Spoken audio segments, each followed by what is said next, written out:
BJP का सफाई कर्मचारियों के प्रति, दलितों के प्रति क्या रवैया है। पिछले कुछ सालों में हम लोगों ने देखा है कि जिस तरह से जब से केंद्र में भी बीजेपी की सरकार आई है और कई राज्यों में बीजेपी की सरकार है, दलितों के ऊपर पूरे देश में अत्याचार बढ़ा है। भारतीय जनता पार्टी का कैरेक्टर ही है और भारतीय जनता पार्टी के लोगों का कैरेक्टर ही है कि वो पूरी तरह से दलित विरोधी हैं। भारतीय जनता पार्टी का कैरेक्टर ही है और भारतीय जनता पार्टी के लोगों का कैरेक्टर ही है कि वो पूरी तरह से दलित विरोधी हैं। वो पूरी तरह से दलित विरोधी हैं। वो पूरी तरह से दलित विरोधी हैं। वो दलितों को अछूत मानते हैं।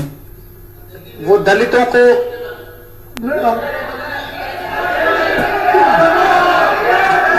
वीरेंद्र जी प्लीज बैठिए। वीरेंद्र जी आप बैठिए। बैठिए प्लीज।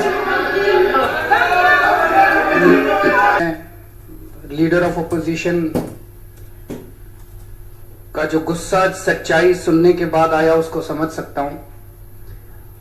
पिछले 3-4 सालों के अंदर जिस तरह से दलितों के कत्ल हो रहे हैं, दलितों के ऊपर वीरेंद्र जी आप व्यक्तिगत लेके जा रहे हैं, ये मामला ठीक नहीं।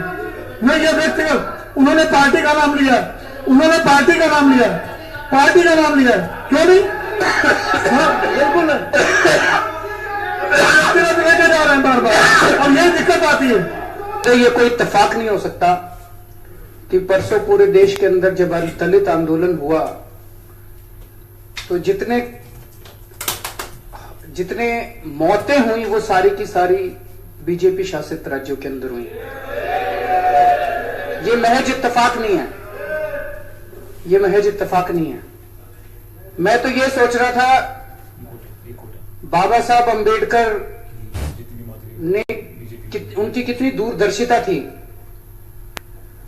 उन्होंने संविधान में लिख दिया सारे बराबर हैं। उन्होंने संविधान में लिख दिया कि सबका वोट होगा। अध्यक्ष महोदय, अगर बाबा साहब अंबेडकर, अगर दलितों का आज वोट नहीं होता, ये बीजेपी वाले उनका क्या हाल करते, ये मैं सोच के भी कई बार मेरी रूह कांप उठती है। अगर दलितों का आज वोट नहीं होता, ये बीजेपी वाले उनका क्या हाल करते, ये मैं सोच के भी कई बार मेरी रूह कांप उठती है। ये मैं सोच के भी कई बार मेरी रूह कांप उठती है। उनकी सोच ऐसी है।